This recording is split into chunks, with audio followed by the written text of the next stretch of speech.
share it maybe, is that I have unused Prime benefits. Need to check on that, Joe. Got some benefits in Amazon Prime that I haven't cashed in on. But they just let me know.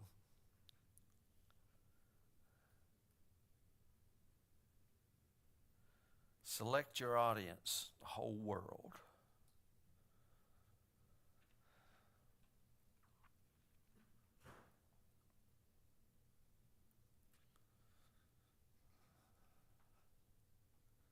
All right, I think we got it. I feel better. Might not have to fight a bee. It's always good.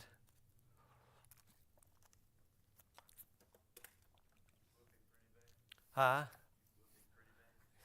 We smashed him. Yeah. Well, last week we looked at Abraham chapter 13. And we're going through Abraham here. We saw last week what happens in between the lines, so to speak. And I will say this at the onset. I've said this before, but I will say it again. There are many ways to interpret Scripture. Many ways. What I mean by interpret Scriptures may be to understand them. For us as Christians, they all have to be looked at in the light of Jesus Christ. But people, they understand things differently. So there are many, many, many levels. And just because somebody has one interpretation, maybe that's where they're at. And when I say that, because a lot of times we have an interpretation because that's where we're at, but it's very easy to say, well, my interpretation is always right. You know, there's a verse in the Bible that you're not going to believe is in there, but it says that man's ways seem right. Guess where we're at? In his own eyes. And you know what? I don't know of anybody who has ever attempted to preach or share the gospel has ever got up and said anything wrong. Just ask them. I mean, why would you? And I'm including myself in that. Because we're going to bring exactly what we know and understand, right? We can do no other. So I hope that we learn to read between the lines. And, you know, I hope if nothing else, I mean, that you come away asking questions and looking and studying and pondering. Because, guys, this is how the Hebrew cultures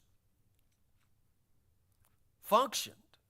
You know, there's a scripture in Joshua where he talks about you'll tell your children in the field and in the kitchen and in the bedroom and in the day and then at night. In other words, this is what your conversation will be. And you know what? Most of Christians' conversation is as far away from Christ as can be. But you know what? Honestly, you talk about, honestly, where your heart is. So I can listen to somebody's conversation and I know where their heart is. I don't have to guess. I know where their heart is. Because if your heart is really there, you'll want to have that conversation, won't you? You know, look at it as, you know, boy and girl fall in love. What's the conversation? I mean, ask Tracy. She fell in love with me. All she wanted to do is everywhere she goes, she want to talk about me. And I said, baby, you're driving people crazy. You don't have to. But that's where oh, baby. See, y'all can't see her face. I can. I got to go eat dinner with her after a while, and it's going to be rough. But I mean, that's where your heart is, isn't it? That's where your heart is. It's what you're going to talk about. So we saw Abraham last week. In Genesis 12, we saw him as this fearful, selfish, self-involved guy who throws his wife under a bus, right? Tell him you're my sister. Protecting himself. And then all of a sudden in Genesis 13, we see Abraham as generous and selfless and confident of God's generosity. Lot, take whichever you want. Go to the left, I'll go to the right. Go to the right, I'll go to the left. So, the question kind of was, what happened? I don't know if you ever approach scriptures with this and say, man, what happened to this guy? There are verses in the Bible, I'm telling you, that just flat puzzle me, amaze me. I hope they are to you. I tell you, I go and look at some of the stories, and I got to go back and I read them again, and I know they're pointing to something, but it sounds like, man, this character here is sketchy. You remember, and I'm just throwing this out there, there's a tale of David, and he's kind of in the wilderness, and there's a lady he meets, Abigail. You remember, I think that was her name. She had a husband, and he was a weirdo. But anyway, David ends up with her as his wife. And I think this is a strange story to me. I don't know if you read it. To me, it's a strange story. I read about in the scripture of Absalom. And, we read of Absalom. Most of the times we just cut to the chase. And Absalom's this arrogant little boy with all this hair. And he's trying to steal the kingdom from his dad, who is David. And he gets his hair caught up in an oak tree, and Joab stabs him, and he dies. And we say, good, that little arrogant punk, he doesn't need the throne anyway. But we forget about the backstory, that he had a sister named Tamar. Y'all know this story? And David had many wives, and one of her own stepbrothers rapes Tamar. And Absalom is furious. That's his baby sister.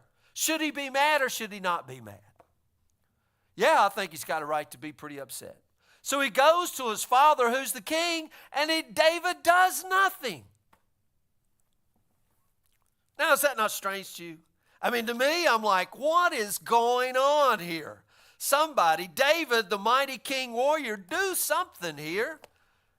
You've got a rape going on in your own family here, and you're doing nothing. And Absalom is so mad, and he goes away, and then David won't even let him come back. He's doing everything that he can to get back to David, and David won't let him.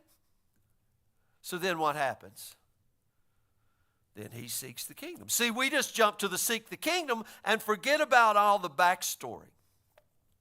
So I hope that when you go into these stories, you'll take your time and read them and look and ask questions and question the character that's going on here and become involved with it, and just sit there for a minute and say, how are you going to feel when your stepbrother rapes your own sister and your dad does nothing about it? I mean, really, that's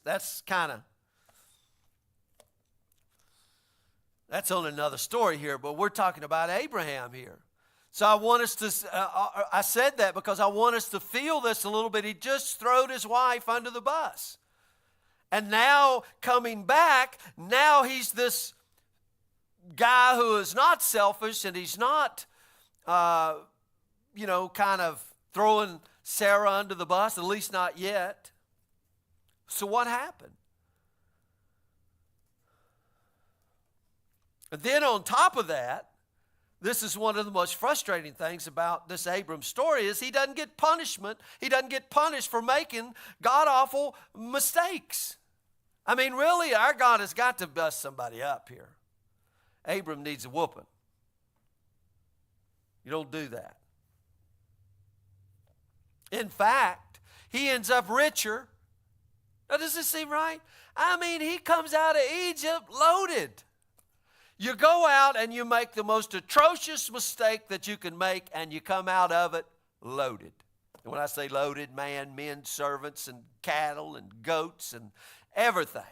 It doesn't seem right. Does these stories ever punch you in the gut like that and say, time out? I mean, God should have been over here with his big bony finger, threatening him.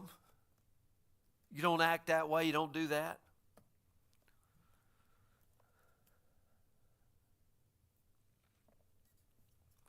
But maybe it'll show us that God is often at work in our heart in ways that we don't even know. We don't even pay attention to. I hope I can at least draw your mind to that, because I know I used to sit and really judge, not really judge. I knew who God was working in their lives and who he wasn't. You know what I mean? I was the fruit inspector.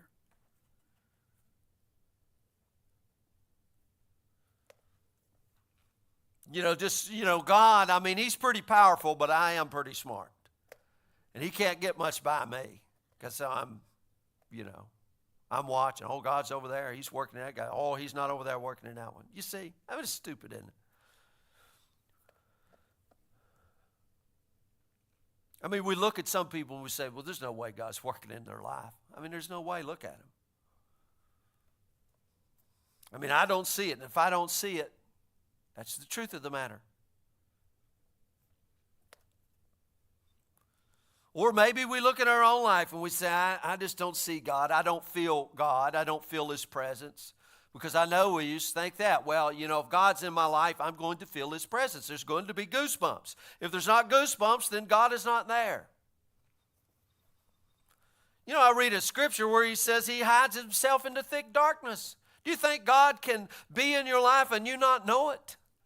I believe there was a guy named Jacob who was a descendant of Abram right here, who wakes up after he sleeps on a rock. And I think to myself, who in their right mind is going to take a rock for a pillow? The whole story doesn't seem to make any sense to me. Oh, I'm very religious. We're out in the woods camping. Oh, you know what I'm going to do? I'm going to pile me up some rocks and sleep on a rock.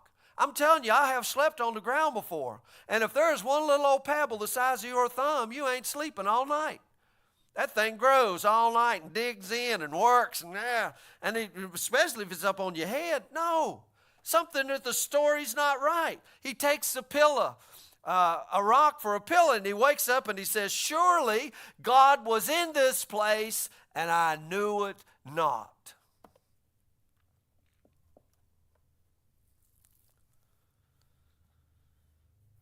But in this story of Abraham, maybe if we take the story as it comes to us, and we start to realize that God is always working between the lines. Not always how we want to, not always how we expect, not always how we might do it ourselves. We were talking a little bit before, and here's a verse. I know everybody knows this verse. I hear it quoted all the time. God is no respecter of persons. Y'all believe that's a Bible verse? Y'all have read it in the Bible, so you know I'm making it up. God is no respecter of persons. What does that mean to you? I mean, honestly, do you ever just think about what does that mean? God is no respecter of persons. In my mind, in my simple little pea-brain mind who slept on a rock last night, feel like that means God doesn't put one person or one group above another. Is that fair? Is that kind of how you see it? That's kind of how I see it. But yet at the same time, we think that God does set people above other people. I mean, Israel's the apple of his eye. He loves them a whole lot more than he does the other people. And this was the thinking until Jesus comes on the scene, right? And you know what? They kind of had a right to think that way. But now Jesus comes on the scene, and here comes this Syrophoenician woman. Daughter is messed up. And she comes to Jesus, begging Jesus to heal her. And what's the goodly disciples doing? Oh, you can't come to Jesus. Get away from Jesus. I mean, he's our Messiah. He's not yours. Leave him alone. Oh my gosh, keep this woman away from him. You know the strange exchange that Jesus, should I take the children's bread and give it to the dogs? Does that not punch you in the gut when you hear that? It ought to. You're telling me I'm a dog. She didn't care. Even the dogs get the crumbs. Oh, great is your faith. Gets healed. So we kind of see this over and over and over. Jesus dealing with people who was outside of the box. The outcasts, the legion, all of these. He's dealing with all of these kind of people. And you know, we don't think our society is that way today. You know what we've done? We just got more sophisticated ways of putting people outside in their boxes. They're not us. They don't sound like us. They don't look like us. No way God is working in their lives, because you know God is, Jesus was 6'1". He was a white guy, blonde hair, blue eyes. You know, I've seen the pictures.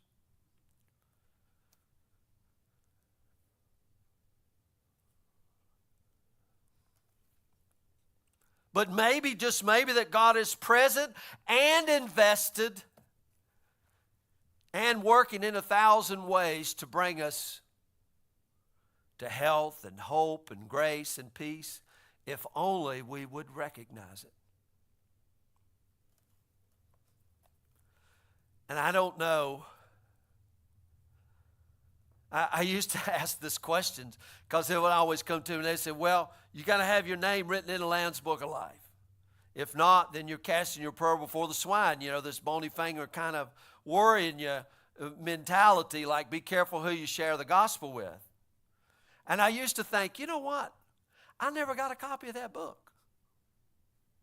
Did you ever get a copy of the book that I could go through it and say, okay, I need to look in my generation, see just, Kathy Sarlis' name's not in there.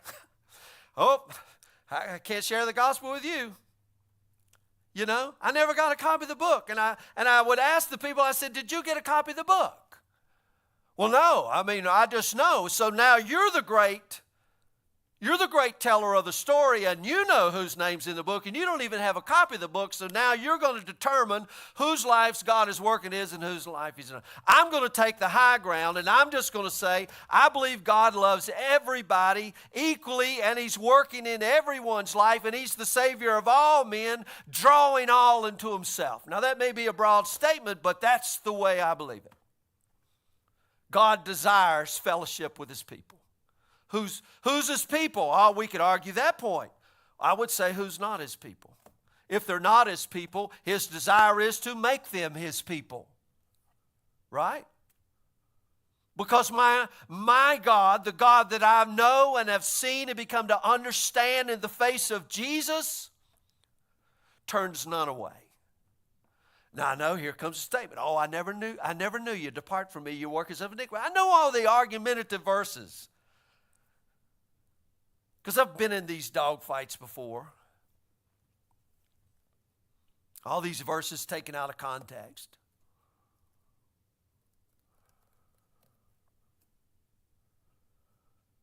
But always we got to look at it in the face of Jesus. And let me say this, if your journey hasn't fit the mold that you were taught to expect,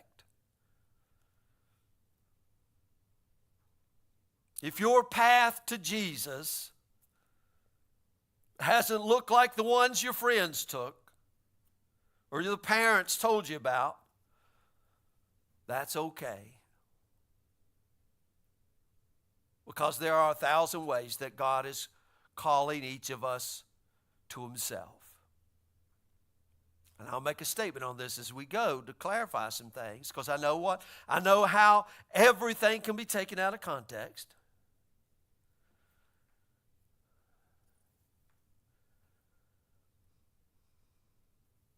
And you know, our desire here at Rhythms of Grace is to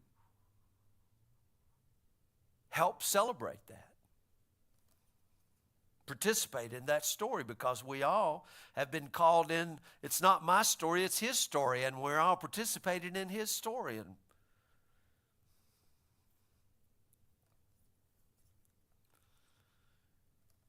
we believe that what happened between Genesis chapter 12 and Genesis chapter 13 is what happened in our lives if we could only slow down to see it. Only slow down to see it. Isn't that something?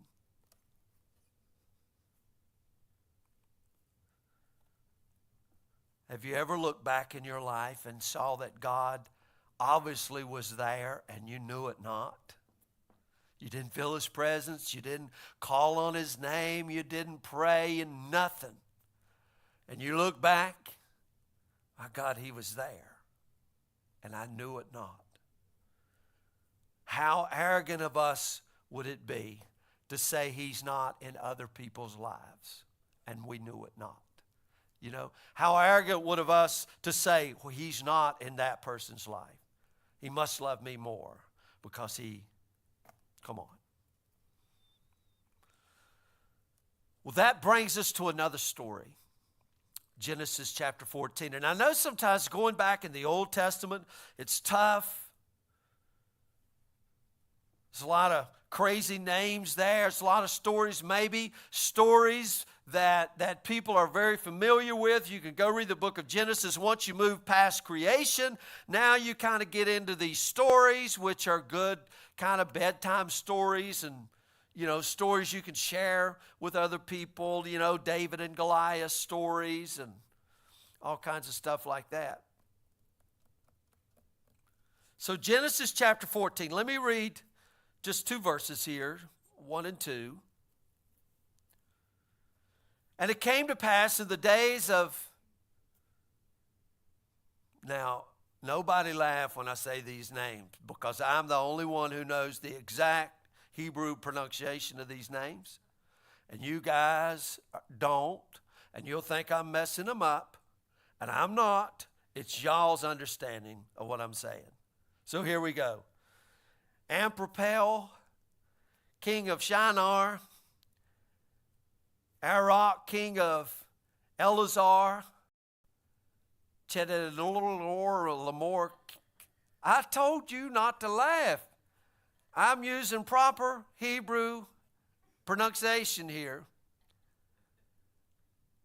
King of Elam, and Tidal, king of nations, that these made war with Bera, king of Solomon, and with Bersha, king of Gomorrah, Shinab, king of Adam, and Shimber, king of Zebulun, and the king of Bela, which is Zoar. I feel better because I really worked on that to get all them pronunciations exactly right because I believe in perfection here. Or maybe there's a lot of kings' names there that I ain't got a clue how to say them. Anyway, if you read these verses without laughing like I do when I try to read them, and I think, Lord, why didn't you just have some common names? You know, why not just George is the king of this city and Paul is the king of this city? I can't pronounce all these names. But anyway, the first half of Genesis 12 tells us that there is a war that breaks out in the area. What happens, without going through all these verses, because I want to look at a couple in particular, is Abram's nephew Lot. Isn't that a funny name? You know, they bring your baby boy into you and they say, what are you going to call him? I think I'm going to call him Lot. I mean, that's a weird name, isn't it? Let's see, I was debating Zach or Lot. Zach or Lot. Maybe Zach-a-lot. I just made that up. Zach-a-lot. Yeah. Lot gets kidnapped, and he's taken hostage. Now, this first group of kings, they go to war with Sodom and Gomorrah. They win, so they take everyone, including Lot, captive.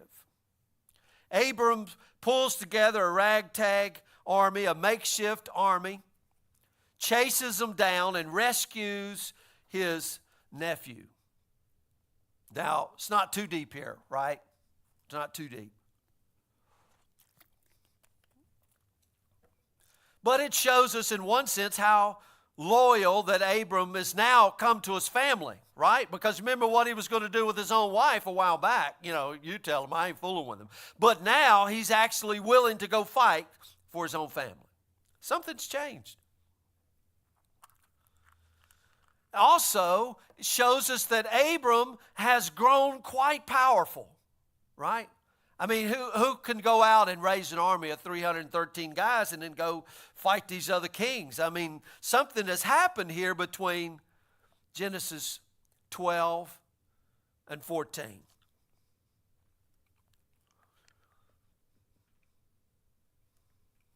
I mean, Abram on his own now was able to take on an alliance of kings, because that's what these verses are telling. All these kings come together.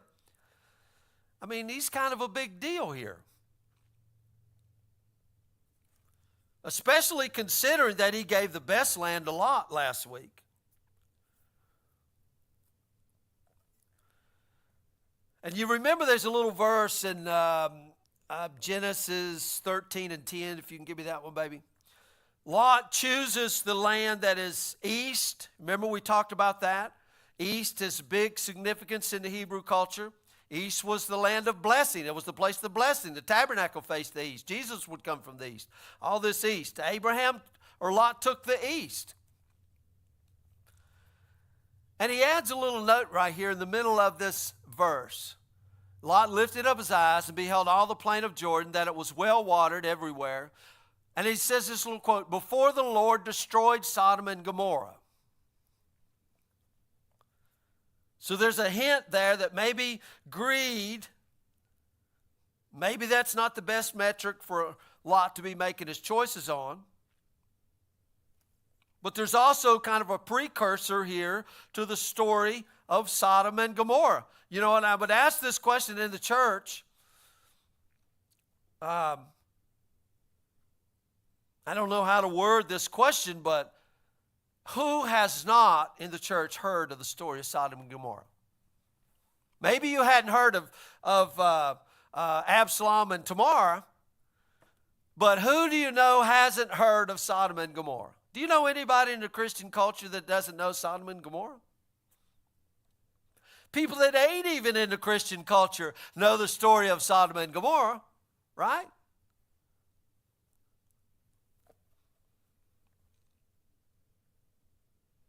Here we're given the names of the kings of Sodom and Gomorrah. Go back to verse 2, Genesis 14:2. They made war with Bera, king of Sodom, and Bersha, king of Gomorrah. So we're given the names of the kings here. And in Hebrew, you know, it's always important, especially when you're reading anything in the Old Testament, especially in Genesis, to don't assume that you know what these things mean. Because a lot of them, I know when I first used to read the scriptures, I had my Strong's Concordance, and I would only look up the word if I didn't know what it was. Anything else, I assumed I knew what it was. So we bring a lot of that misconception in. But in Hebrew, these are odd, Bera and Bersha, because in the Hebrew, they're forms of the word Bera. The first one there means in evil, and Bersha means in wickedness. So these are probably actually not the names of these kings. You know, you'll go read in Judges about a guy named Abimelech, right? And we just think that's his name, but that wasn't his name. That was a title. And that's very important when you go to understand Hebrew scriptures, because there's a lot of things in the New Testament that'll be written in the King James in small case letters, because what do we do with a title or a proper name in English? It's capitalized, right? So a lot of things that they're referring to of Jesus that Paul would be referring to are titles, but your King James doesn't show you that. So you're just reading it. You know, like Isaiah would say his name is Wonderful. So sometimes Paul may be mentioning these things, and Paul is attributing these titles to Jesus and his person and his character. So these two guys, Bera and Bersha, evil and wickedness. I mean, so here you are in town. I live over here, and, you know, I talk to Jeff. Jeff lives over in council, and I say, Jeff, what's the name of your king? My king is evil. No, I mean, what's his name? Old joke there. Oh, evil. Well, my king's name is wickedness. Yeah. But this is the writer foreshadowing the story that we're going to get to in Genesis 18. He's reminding us, he's setting us up, he's putting us in the right posture. And it shows us, you and me, the readers here, 6,000, 4,000 years later, that these stories weren't meant to be read once and then forgotten. Because you're supposed to know the Sodom and Gomorrah story even before you get to that story.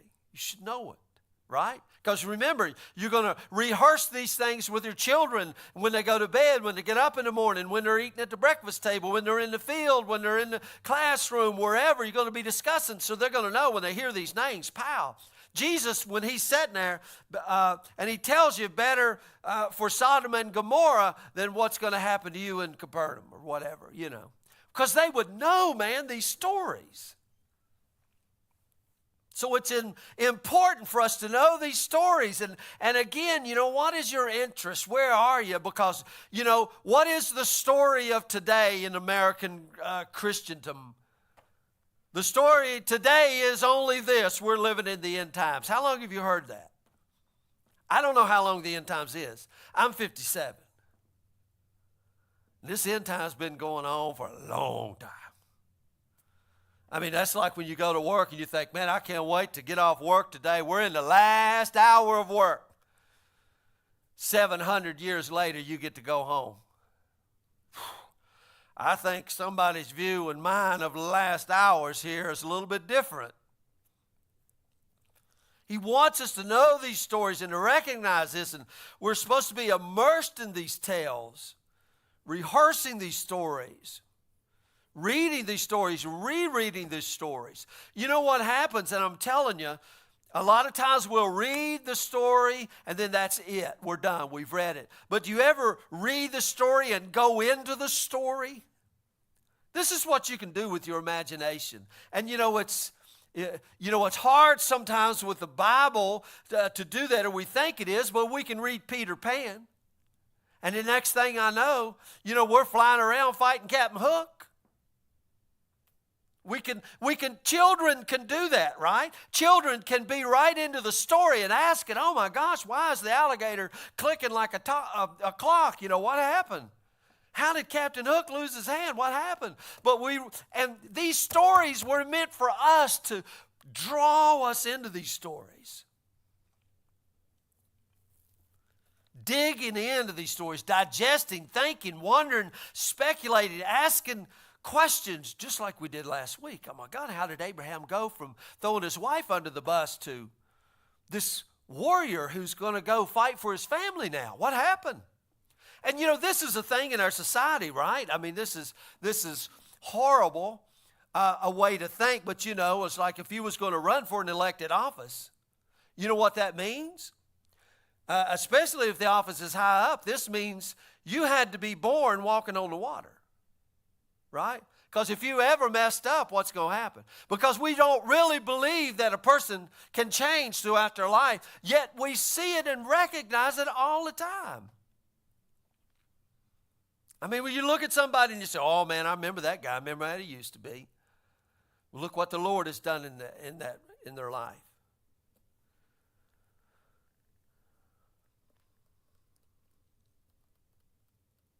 So we read them over and over and over again. That's why the writer can foreshadow these things for us. It's just how the Jews read their scriptures. So we see this battle. I'm going to go to verse 16, baby. And Abraham rescues Lot, and we're going to pick up right there in chapter 14, verse 16. And he brought back all the goods. And also brought again his brother Lot, and his goods, and the women also, and the people. See, sometimes little verses just jump up at me. I remember David and Ziklag. Anybody know the story of David and Ziklag? If you don't know the story of Ziklag, that's why we come to church on Sundays, because if you're not reading them, I'll rehearse them for you. David and Ziklag, that's where David's off over here doing this, and the Philistines come in and take all of his family. They take them all away, burnt the village down, and when they come back, David is just crying, and all the people are crying, and David had to encourage himself in the Lord to go down and rescue his family. You see, guys, we're going to see these stories over and over and over again. Maybe different characters, maybe different battle scenes, but the same story. And you know what? And David, here's a great verse. If you guys don't remember any verses, you can remember this verse. And the scripture says, and David recovered all. I mean, that ought to jump out on the page to us. When I begin to read it right here in Abram, and Abram, what's it say? He brought back all the goods. I mean, that's just sort of, I get fired up when I read these stories here. We're going to read this in prophets, when they start talking about the locusts and all those things that they tear up, right? That's all we hear. All we hear this year is, the cicadas are coming, and, the crickets are coming, and all of these things are coming, and they're going to wipe out and destroy everything. Well, the prophets have been saying this, but every time I read, and he restored all. He recovered all. So you see, it depends on which mindset you want to kind of read it in, Let me keep reading. And the king of Sodom went out to meet him after his return from the slaughter of, there's that word again, Chedorlaomer, I don't know.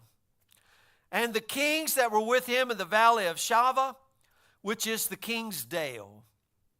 And Melchizedek, king of Salem, brought forth bread and wine, and he was the priest of the Most High God. And he blessed him, and he said, Blessed be Abram of the Most High God, possessor of heaven and earth, of heaven and earth. That word possessor there in the Hebrew language is word creator. He's the creator. Maybe some of your translations may have that. Creator of heaven and earth. And blessed be the Most High God, which hath delivered thine enemies into thy hand, and he gave him tenth or tithes of all. And the king of Sodom said unto Abram, Give me the persons and take away the goods to thyself. Now, what do most people go with this story? Most people go to this story to say, hey guys, y'all owe me money. You owe the church money, right? You missed the bigger, like I said, there's millions of ways I guess you can understand these verses and look at them, but it depends on where your mind is of what you're going to see in these stories. And he gave him tithes or tenths of all. And the king of Sodom said unto Abram, Give me the persons and take the goods to thyself. And Abram said to the king of Sodom, I have lifted up my hand unto the Lord, the Most High God, the possessor or creator of heaven and earth, that I will not take from thee a thread, even to a shoe latchet, and that I will not take anything that is thine, lest thou shouldst say, I have made Abram rich. We'll stop with that. Abram rich. Now, this is kind of a weird story. The New Testament will pick up on this story here. In Hebrews, Paul's going to write about this in some interesting ways that we'll look at here in a minute. But I think the first question that we need to ask is, who is the king of Sodom here, and who's the king of Salem? Right?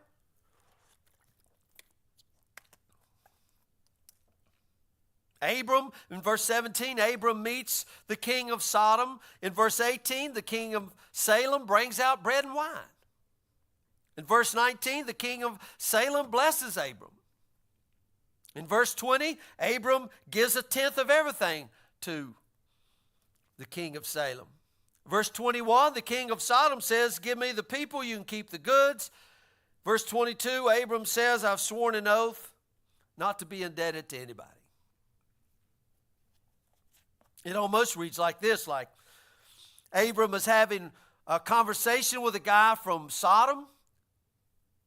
All of a sudden, this guy from Salem named Melchizedek, he shows up. He comes in for a second to interrupt, and after they're done talking, Abram turns back to the king of Sodom and continues the conversation as if nothing happened. So people have wrestled with this a lot, and I'm telling you, people wrestle with a lot of things in scriptures, a whole lot. Maybe not so much you, or maybe you. I don't know. Because here's this character right here, Melchizedek. What are we going to do with this guy?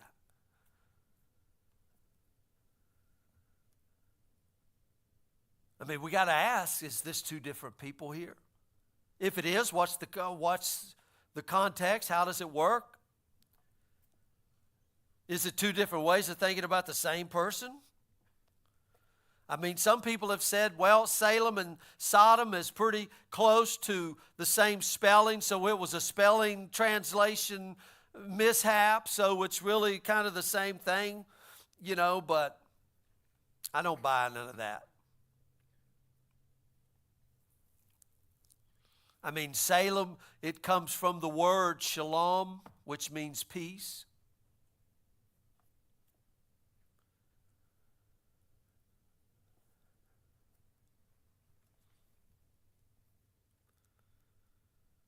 We just read, a few verses ago that the king of Sodom's name is Bera. It's actually Melech Bera, or king of evil. That word Melech. That's, they would put these words together, Melech Bera. Just to give you kind of an idea of maybe how some of this works.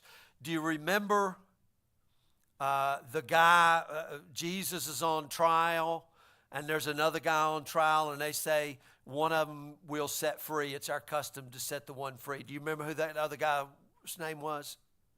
Barabbas. We think that's his name. That wasn't his name. Bar means son of. Simon Bar Jonah.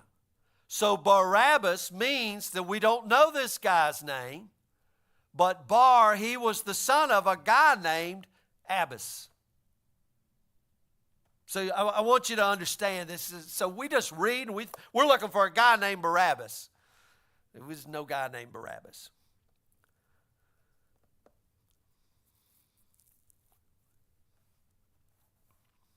So anyway, here we've got two distinct people. Two kings. One Bera, Melech Bera, and one Melchizedek, right? Two distinct people. And that's going to be important. Now this kind of gets even more complicated because in Psalm 110, and I think verse 4, the Messiah is going to be described as being a priest forever after the order of Melchizedek, or in the order of Melchizedek. Do you understand what the word in the order means? In the order would mean basically genealogy.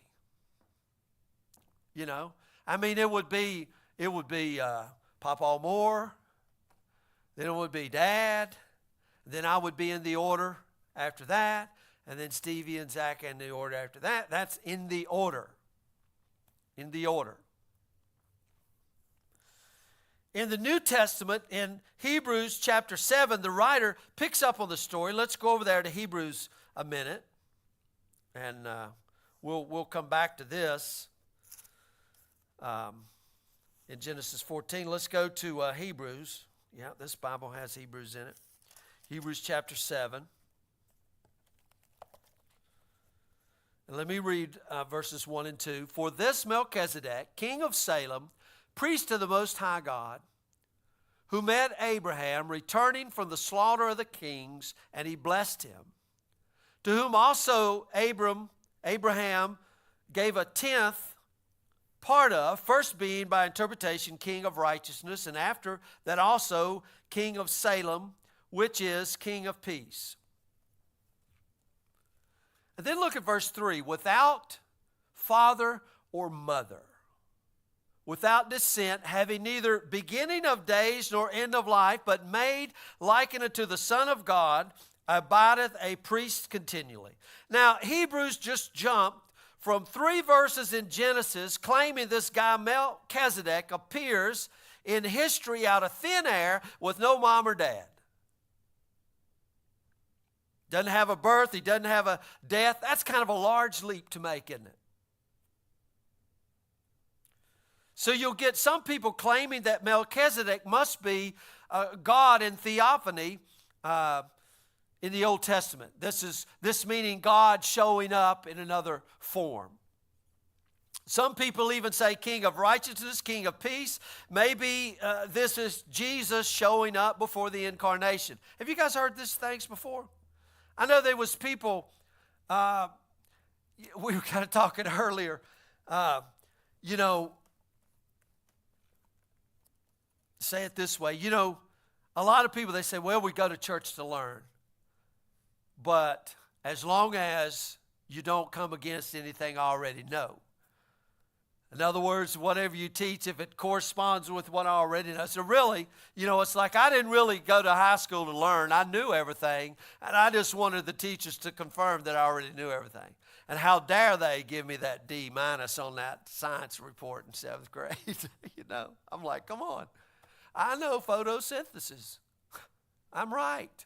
You're wrong. I don't care what the book says. Some people think this was Jesus showing up in the Old Testament. Fortunately, a little New Testament context can help us here. Now, Hebrews is a tough book. I told you Hebrews is the least read book in the New Testament by Christians. It's a shame, too. It's a shame. It's beautiful poetry, but Hebrews, he jumps and he makes strange arguments, and it's hard to follow at times. But it might help, if you're going to read Hebrews, to think about this. The writer is making the argument. We're going through Romans, and we're seeing these arguments. We just did our Wednesday lesson on tongues explained. I don't know if you got to see that out, but Paul was making an argument. Paul made an argument in 1 Corinthians 13 that what? Charity was better than faith and hope. If I give my body to be burned and I don't have charity or love, what is it? So he's making an argument in 1 Corinthians 14 that prophecy was better than tongues. You can read that for yourself. Go back and watch that lesson. But always making these arguments. So the Hebrew writer is making an argument over and over again about some things are better than others. That's his argument. The old covenant the new covenant is better than the old covenant. A new priesthood is better than the old priesthood. No matter what king you have, Jesus is better. That's his argument. And he's saying this right out of the gate in Hebrews, that God has been revealing himself throughout history to us. He sent messengers, he sent angels, he sent prophets, he sent priests, but now he has sent his son. You know what's better than a messenger? A son. Now, kind of when you understand this, now go back and read those parables again. You know what's better than an angel? According to the American church, not much anything, because God really needs a lot of angels. He makes the argument, the son is better.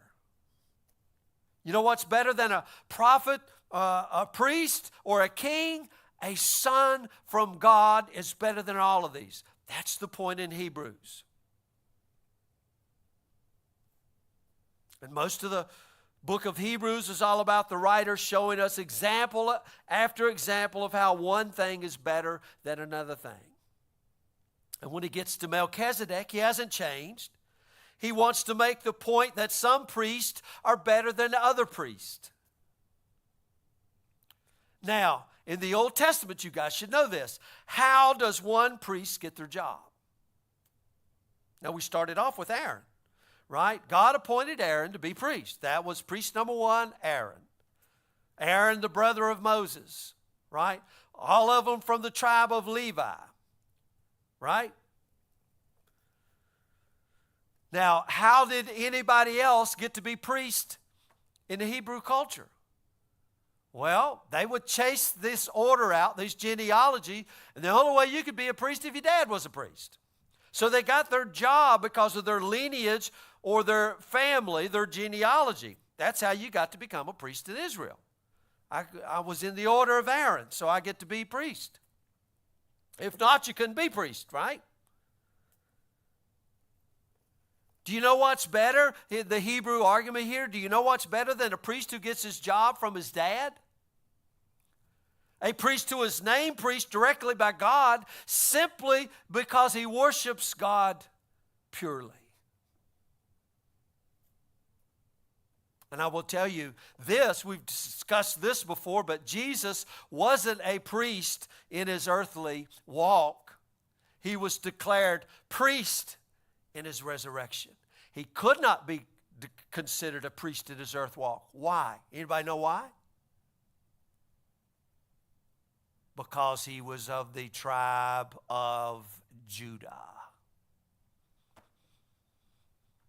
And when Jesus died on the cross, that ended all of that order, and now he's declared a new priest, a new order, after the order of Melchizedek that had no relation to mom and dad. No relation to Aaron. Can you see where I'm going with this? That's what's going on. Melchizedek is not some unicorn. He's an example of how a priest named directly by God would be better than a priest who has a genealogy that gave him his position. That's his argument. Without mother, without father. Okay? That's his argument. He's not some crazy ghost that shows up on the scene. He's using this story here. Just the same way that the Son of God is a better sacrifice than any other, right? That a priest and king forever by God would be better than anybody that you and I could ever choose or elect. This is the point of Hebrews. Jesus is the best. That's the point. We're making an argument. We used to argue when we were kids. My dad could beat up your dad. My dad could run faster than your dad. My dad can jump higher than your dad. My dad can shoot better than your dad. Right? They're making the same argument. Jesus is better. But we still got some stuff to figure out back over here in Genesis. Now, once we get our head around who Melchizedek is, he's not the king of Salem. He's the king of Salem. There are two different people there. We get his function in the New Testament out of the way of what he represents. Hebrews making a point of the superiority of Jesus. We still got to wrestle with what it says here. So let me go back to Genesis. Genesis verses 19 and 20. And he blessed him, and he said, Blessed be Abram of the Most High God, possessor of heaven and earth. And he blessed, and blessed be the Most High God, which hath delivered thine enemies into thy hand, and he gave him tithes of all. A verse later, Abram's going to respond to the king of Sodom, saying, I've sworn an oath to the Lord God, the Most High. And in English, guys, we read this, it just sounds kind of uneventful. This is all, this is just what the Bible tends to say. It's not exciting. Get on with the point. Pay your tithes and move on, right? That's kind of where we go. But in Hebrew, there's some fascinating stuff going on here. particularly in this phrase, the Most High God. These are huge statements. In Hebrew, I don't know if you've ever heard of this, but it's pronounced El Elyon. El Elyon. El is the word for God. You get many variations of that. Generally, the Hebrews would say Elohim. You know, Elohim is God in the plural, because in the Hebrew, when you read a word in Hebrew and it has I-M or U-M on the end of it, that means it's in its plural. Cherub, cherubim. El, Elohim. This is how they structure, just like we will put an S on the end of our word. Table, tables, meaning more than one. Okay? So they would say Elohim. And that was, to a Hebrew, that is a way of showing ultimate respect. It doesn't mean that they're talking about many gods, but that they are showing respect or fear, as the Hebrew would say, to the one God. But the Jews also call their God other names. I will mess up a lot of these. Some of them you may have heard of. Some of them you probably haven't. But El Ahad, that's the God, the one. El Amet, the God of truth. El Sadiq, you can hear that in the word Melchizedek, the God of righteousness. El Shaddai, we discussed that a while back, the God of the breasted one. Thing is, El Elyon is very uncommon in Hebrew scriptures. It shows up one other time in Psalm 78. God is also referred to as Elyon, the Most High, a couple other places in Numbers, a few times in Psalms and in Daniel. But this phrase, El Elyon, you see, I get the difference of these words messed up. It's used only, I got it messed up here. The only other thing is El Elyon. El Elyon was also the name of the god in the Canaanite pantheon of gods.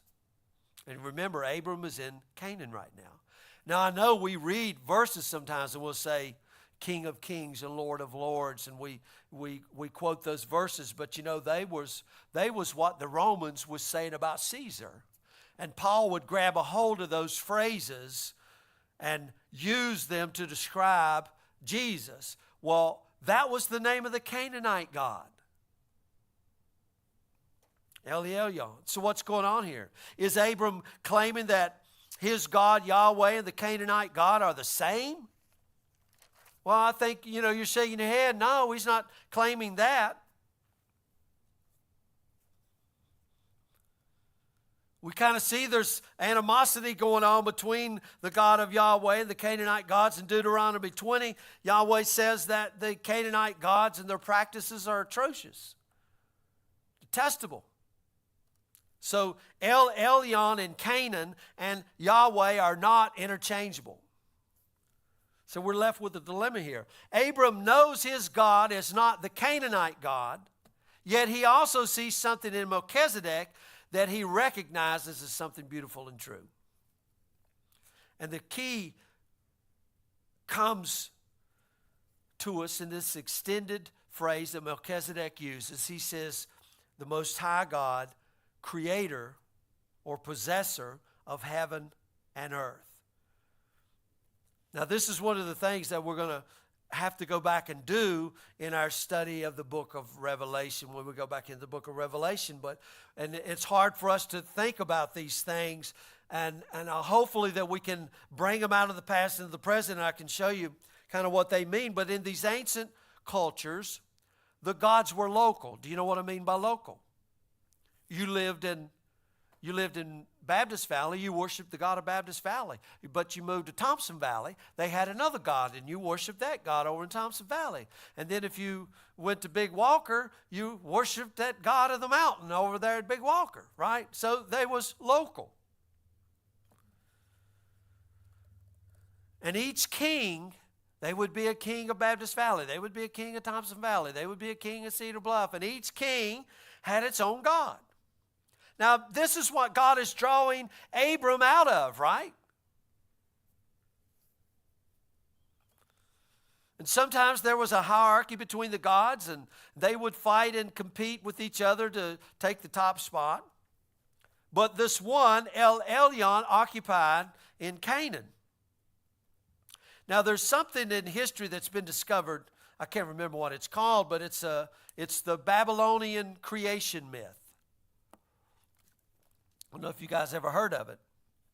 But it's close in many ways to the story in Genesis 1. Do you know, when I say that, do you know that I think every culture has a flood story in it? Did you guys know that? Every story, creation story, from the Aborigines to the Eskimos, they got a flood story in it. So the Babylonians go way, way back, and this story in the Babylonian versions, the gods in their mind don't speak the word, don't speak the world into existence. They go to war with each other. And they had the hero Marduk, and I know you think, why is he telling us all this stuff? You'll see in a minute.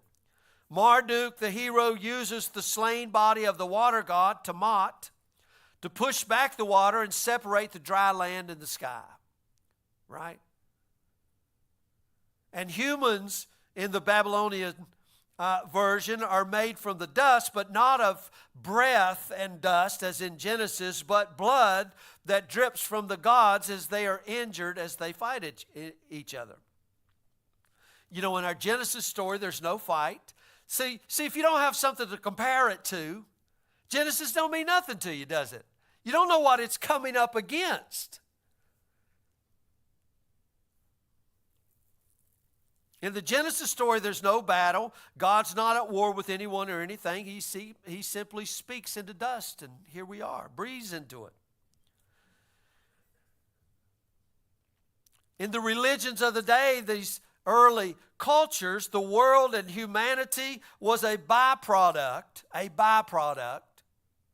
of a battle between local gods. That's all there was, a byproduct. In Genesis, we see the world and humanity are the good creative work of God who created everything. This is why in Canaanite mythology, El Elyon is associated with the pantheon or the origin of their gods. He's not associated with creation at all. This is a big deal. In their minds, El Elyon was powerful, but he was just part of creation.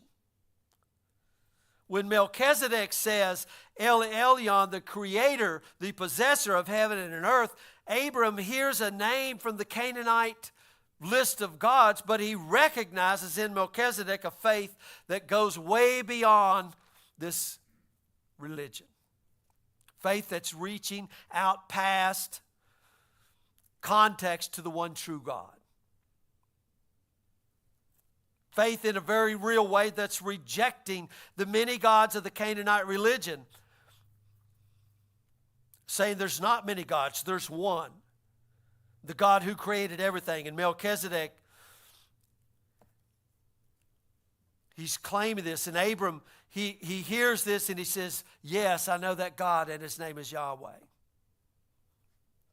Now, I know what you're asking. You're probably bored out of your mind and you're thinking, what in the world does this have to do with us in Tazewell County and Cedar Bluff in Virginia in 2024? It has nothing to do with us. We don't believe that. Nothing.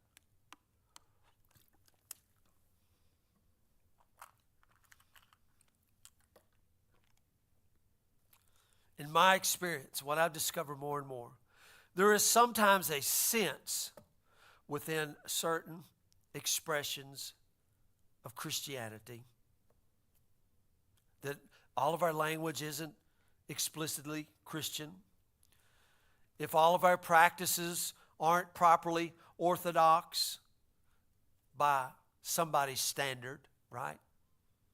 I have heard of people going to different churches because they was allowed to wear different clothes in their churches. I've heard some people say, I go to this church and, your earrings have to be a certain length. If they're too long, then you're Jezebel. Right? Who makes these standards?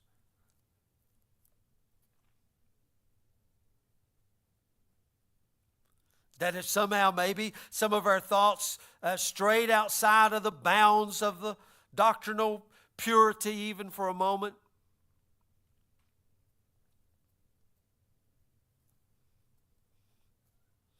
There's a sense sometimes in certain expressions of Christianity that if you identify with a different tradition, different one than I do, maybe you're a Baptist, maybe you're Pentecostal, maybe you're Catholic, maybe you're Greek Orthodox, maybe you're Tabernacle, maybe you're Anabaptist, maybe you're Covenant. And there's a sense in these expressions of Christianity, then you aren't welcome at the table together until you can agree on everything. So everybody should separate into their own corners. I believe it this way, you believe it that way, you go to your corner, I'll go to mine.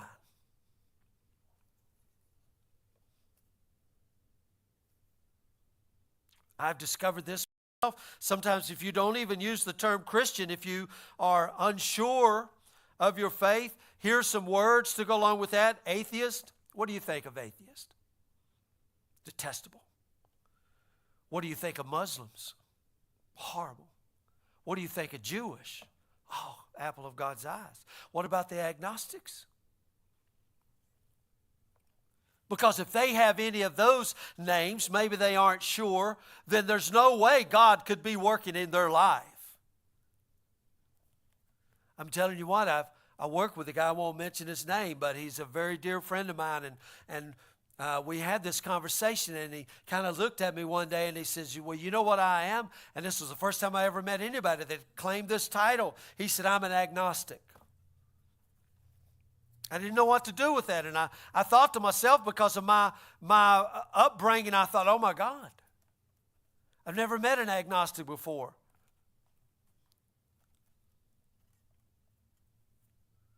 And something down inside of me thought,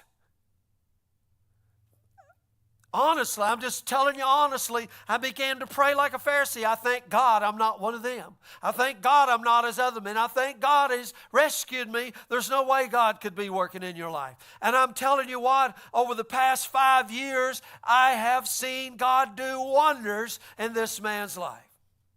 Wonders.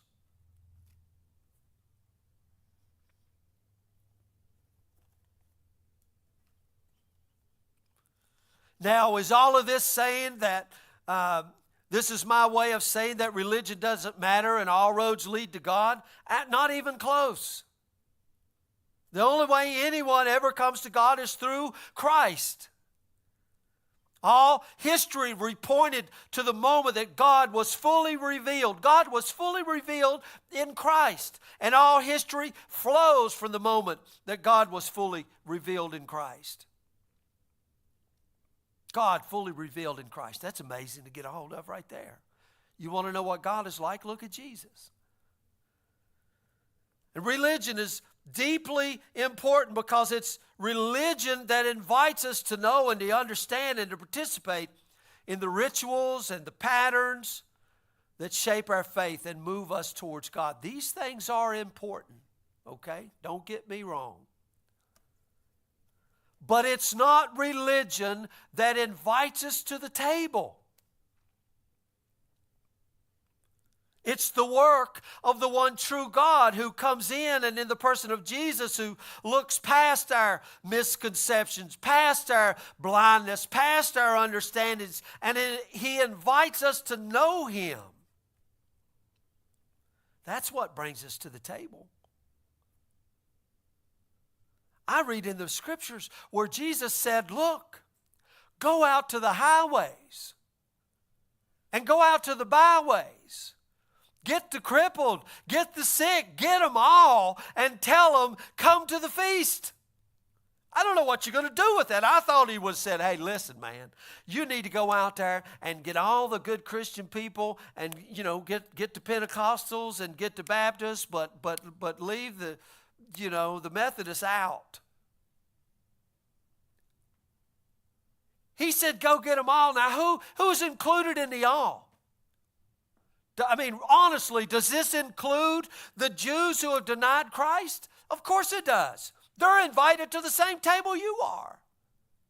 Does this include the agnostics? Of course it does. Does this include the Russians? Yes. The Mexicans? Yes. Who has not been invited? Because this surpasses the religion and all are welcomed. And we're told to go invite them all to come and know the Lord.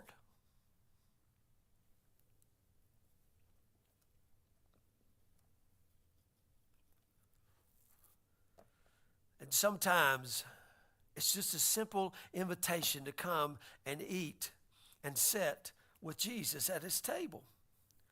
What did the king of Salem do when he comes to Melchizedek? He brings bread and wine. We're going to have a meal. He shows up and says, man, we're going to have a meal. A meal is something you have with who? Family and friends. That's the whole context of a meal, isn't it? Family and friends. And you know what? In the Hebrew culture, when you had a meal with somebody, they were your friends. I'm talking friend beyond what we say friend. I'm talking covenant relationship friend. In other words, when you had a meal with somebody in Hebrew culture, you were bound to them for life. And Jesus at the Last Supper, he says, guys, I call you my friends. Because they had a meal together.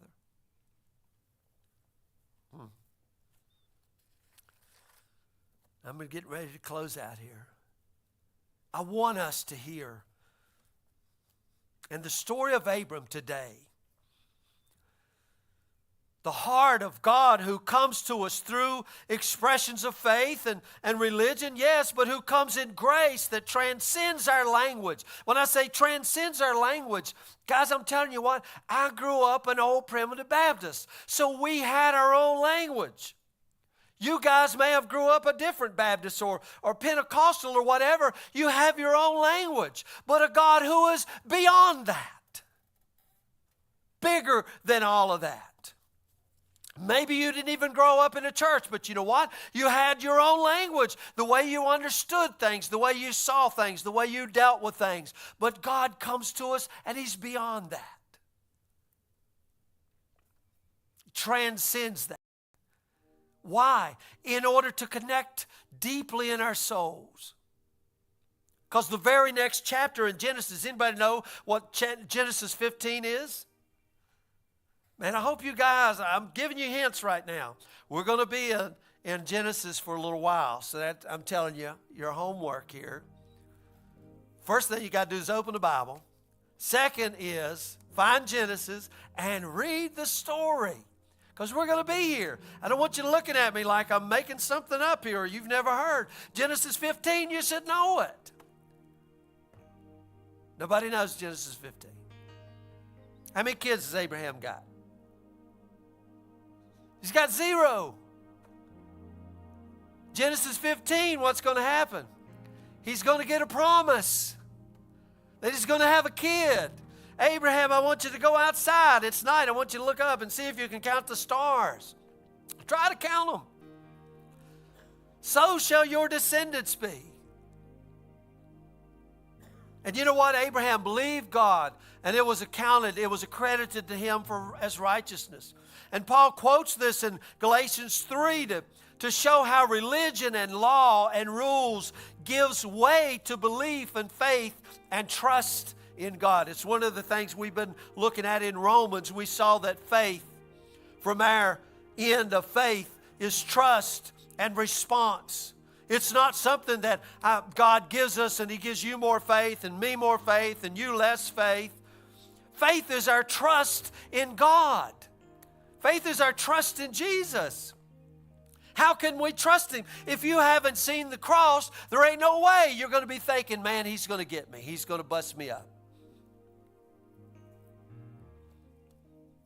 So that's the invitation that we see in the story, this bread and wine. And Abraham gets it. He doesn't worry about the Canaanite gods. And now he sees that this God transcends all of that. And he transcends all these religions. He's bigger and he's invited to the table. Here's Melchizedek, a representative. And how does he come? Bread and wine.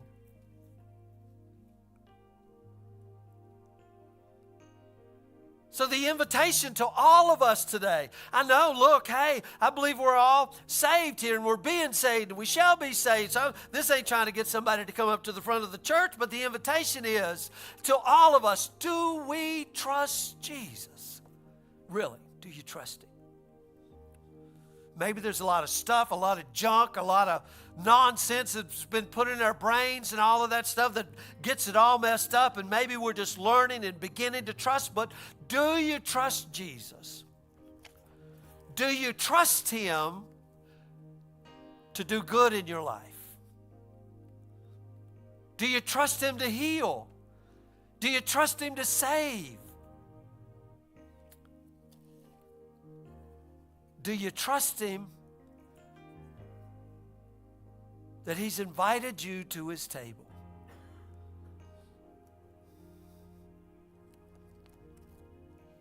We are invited to his table. He says, behold, I stand at the door and knock. He never said you standing at the door trying to get in. He says, I stand at the door and knock.